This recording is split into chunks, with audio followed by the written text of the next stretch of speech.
I'm your host, Donna Cates, and each week we'll dive into powerful stories, expert strategies, and practical tools to help you take charge of your financial future.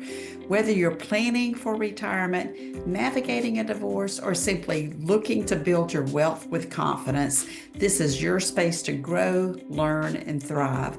Let's get started with today's podcast. Okay, hey everyone, we're happy to be here today, and I'm really delighted to introduce you to Jackie Pilossoph, who runs a fabulous organization called Divorced Girls Smiling. So I've been following you for some time and love everything that you do, Jackie. What I'd love to do today is ask you to take about 90 seconds to give us just a high level overview of what you do and why you got into it.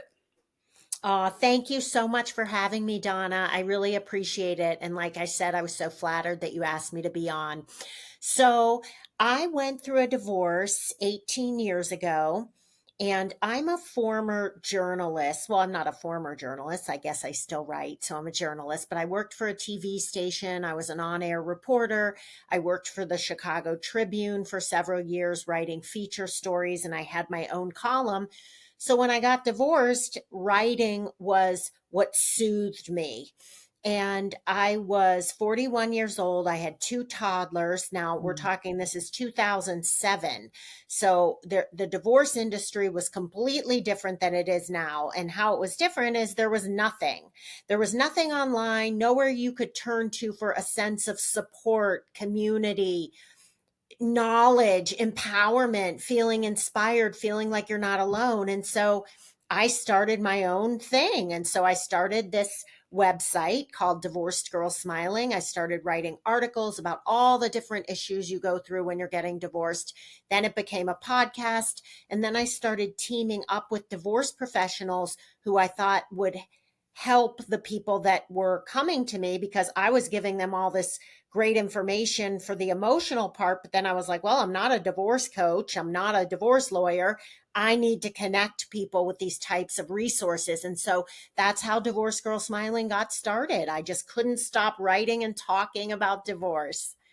And that is so fabulous because I think most of us that are in this space come to it because of some way that we've been impacted by divorce directly. So to know that you had a personal experience that drove you to actually create a business out of your experience and empower others is really, really special, I believe. And I will Thanks. tell you the one thing that resonated with me, with you already being a journalist, I know that what a lot of our counselors and divorce coaches recommend to people when they're divorcing is to journal.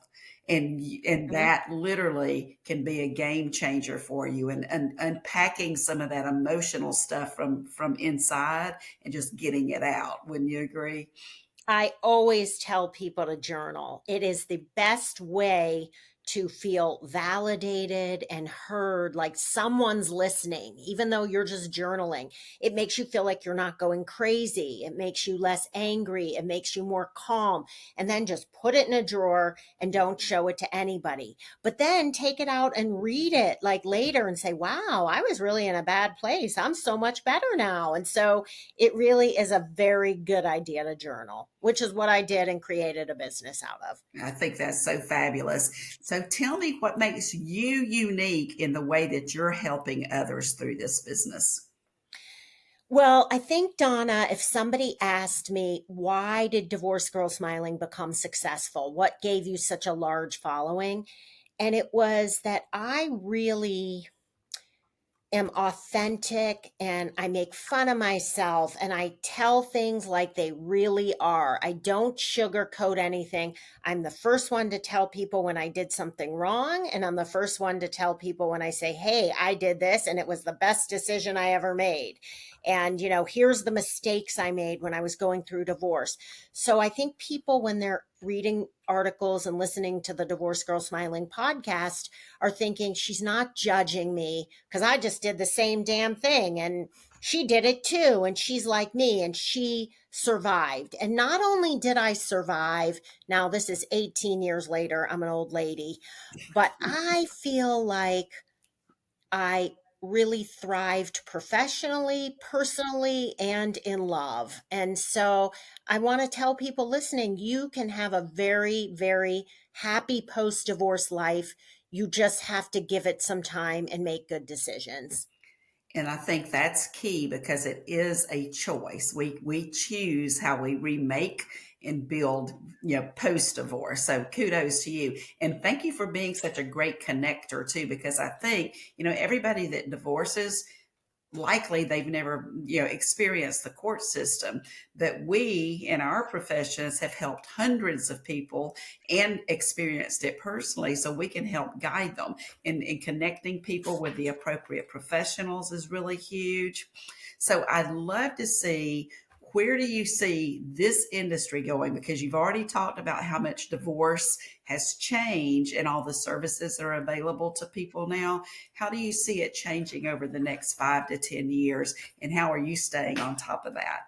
Well, I have learned so much about the divorce industry, and I've changed with it because we all know you have to change. You can't just keep doing what you're doing.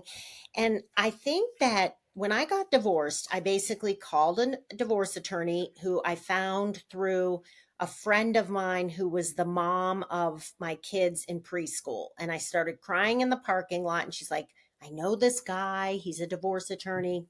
So it worked out, but that is not a good way to find a divorce attorney. And I know there's a lot of people who don't want to tell their friends they're thinking about getting divorced. So, how do you find a divorce attorney? Where do you start? And that's why I created Divorce Girl Smiling, because I have trusted, vetted divorce professionals on my site. And you asked me how I think that the divorce industry is changing, is that people are going to more and more get divorced with divorce teams. And what I mean by a divorce team is you don't just have a divorce lawyer and that's it. You have a divorce lawyer, you have a mediator, you have a certified divorce financial analyst, a financial advisor is huge. Donna, what you're doing is amazing and people need you. You have a mortgage lender who specializes in divorce, possibly a real estate agent, a therapist, a divorce coach. And if you have a team of people, yes, it's going to cost you a little bit more money. Well, I shouldn't even say that. Like a financial advisor, if you invest your money, it's all complimentary, all the advice and everything you're getting in most cases.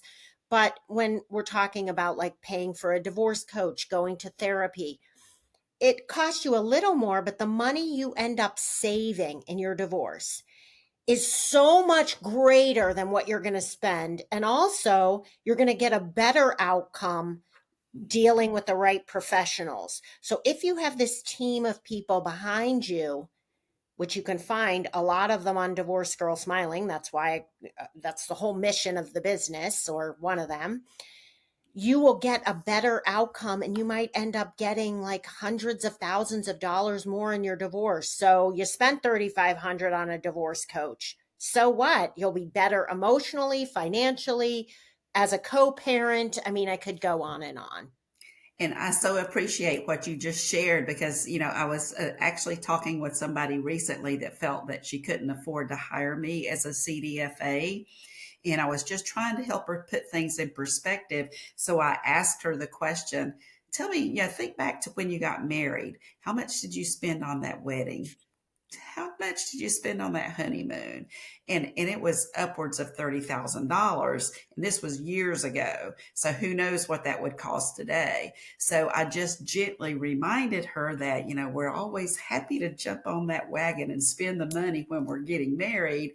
But one of the most important times when we're dissolving that marriage, we kind of go, I don't want to spend the money. So we just kind of have to keep things in perspective and look at it not as I'm having to pay somebody, but an investment in ourselves and our future well-being.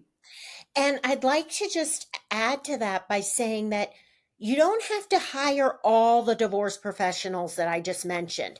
Let's say you have a really good conversation with Donna and you want to hire her. Well, she's like a coach too, And so just as long as you feel like you have a lot of emotional and financial support to make good decisions, I'm not saying you have to hire 8 people, but have consultations with all of them because it's all free to have consultations except for the divorce attorney. And then you can pick and choose who you feel comfortable with as your coach, as your financial person. And you're going to see, you're going to feel so much better. I particularly hear from some of the divorce coaches I know that it's really hard to get people on board because they don't want to spend extra money. And what I say is, if I could go back to 2008 when I got divorced, 2007, 2008, and hire a divorce coach, I'd spend that 3,500 like that because I ended up spending 60,000 on my divorce and it could have been 10,000 had I spent the 3,500. And this is an example of why having a professional like yourself, like me, all of the people, because you don't know what you don't know, and we can help educate you. So I think reaching out to vetted professionals, like Jackie was saying, is really key because we're going to guide you in the right direction. It hurts us if we take advantage and don't send you the right path. So we're actually going to make sure you get the help that you need. That's so vitally important. All right, now we're going to shift gears just a little bit, Jackie, and get you to share a little bit about your biggest failure or challenge. And this could be both personally and professionally, or either or. But what's the biggest thing that you've faced to this point in your life, and how has that shaped the way you do business? Wow. Okay. That was a hard question. Um, I think, and this is good for people listening, it's very hard to be a single mother, a single parent, too. I don't want to rule dads out also. It's lonely, it's isolating. You want to go back to work, but for years I wouldn't go back to work because I was too afraid to leave my kids. They were children of divorce. I had to be with them all the time. And that was a huge mistake because everybody would have been better off because I became this bitter, bored Mm, housewife who had financial problems because I mm, didn't go back to work. So, what I would tell people is that it's important now, right now, and it's never too late to have a financial plan done to see if you need to go back to work. And by the way, we could do a whole podcast on all the benefits of when I went back to work. It was the best thing I ever did. I made tons of friends. I had renewed self esteem. All my financial issues went away. I got promoted. I felt like $1 million. I had the confidence to start Divorce Girl Smiling. And by the way, I ended up quitting the other job 2.5 years ago to do Divorce Girls Smiling, just that. So um, I grew a business and I appreciated my children so much more when I worked and I felt good about myself instead of just sitting home with them, resenting the fact that I was a stay-at-home mom. And that's nothing against stay-at-home moms, but it wasn't for me. And I guess you're asking me what the biggest challenge is it's for me for many, many years was financial. And it was because I didn't do a plan at the beginning of my divorce and say, okay, here's how much you have. If you don't work, here's how long your money's going to last. Here's how much you're spending. Here's how much you're bringing in. And then you can open up your mind. It might be really uncomfortable to hear, or you might end up saying, wow, I'm so much better off than I thought. Either way, you need the knowledge to empower yourself to make the right decision. Should I keep the house? Should I stay in this huge house? Or would I rather have a mortgage that's $2,000 a month less and now I can go on vacation and do what I want? There's so many decisions. You got to talk to Donna and have a thorough financial plan. I sort of answered that question all over the place. But that was fabulous, and I have to say thank you for that because I think a lot of people, especially women, when they're in the process of divorce and we're all in this emotional space and we're having to make all of these big decisions about how we're going to, manage our families. I think that we just get so overwhelmed that it's kind of like deer in the headlights. We can't take action, but you deserve to stop the train, and pull back the hood so that you can look at all the underlying components of your financial well-being and have a plan. So encouraging people not to be fearful of having that conversation, I think, is really important. So thank you for that. So I'm going to shift again and ask you another question. If you could have lunch with any person, living or deceased, who would it be and why? Well, you're setting me up for something here, but I'm not taking that bait. So I'm going to go to my father. And my father is my biggest role model that I ever had in my life. His name was Zach Pilossoph, and I watched him start his business when I was in junior high, and he made it big and retired at 60. And he was just an amazing man, and I don't think I could have been an entrepreneur without seeing him build his business. He would always think outside the box, and he did things that like people were like, "Wow, I can't believe you did that." And he just was very creative, and I think that I followed in those footsteps. I'm so blessed that I got some of those genes. But also I just miss him, and he was so smart. And recently, like with the election, I wanted to say, like, Dad, what do you think? I always want to ask his opinion on things. And I wish he was here because he was a great person. And so I guess the message is to anybody listening, if you have a relative or a role model who you really respect and admire and like, spend as much time as possible with that person and check in. It might be somebody in business. In business, I have like 10 role models that are like my mentors, and I call them and check in and email with them all the time, because if you surround yourself with people like that, you're just going to be like that.